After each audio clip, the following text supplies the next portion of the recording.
మిత్రులారా, ఈరోజు మన సిద్దిపేటలో నాటి కేసీఆర్ కాలం తరానికి సంబంధించిన ఒక ముఖ్యమైన వ్యక్తి వచ్చిండు. నిజంగా కేసీఆర్కైనా హనుమంతుడే అనుమానం అక్కర్లేదు.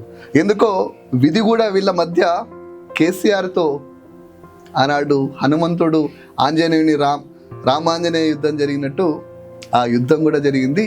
అసలు ఎవరు కేసీఆర్ నాటి కాలం మనిషి ఎవరో తెలుసుకునే ప్రయత్నం చేద్దాం. జిల్లా సిరిన రావే. సిరిన నమస్తే.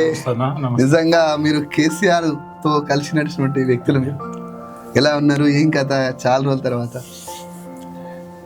పరిస్థితులను బట్టి అన్నా నడుస్తా పోతుంది. నిజంగా మీకు కేసీఆర్ అంటే ఇష్టమానే? రాముడికి హనుమంతుడు ఎట్లాగో ఆయనతో ఇట్లా పనిచేసిన 30 సంవత్సరాలు. 30 సంవత్సరాలు.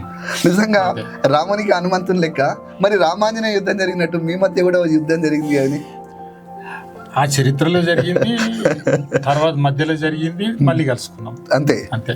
కానీ ఏనాడు కూడా కేసీఆర్ సిద్ధాంతపరంగానే జరిగింది. ఏ రోజు కూడా కేసీఆర్ ఒక్క మాట అనేదట కదనే. ఏదన్నా అంటే కూడా సిద్ధాంతపరంగా అనొచ్చు కానీ అంతే, వేరే అట్లాంటివి ఏం లేదు.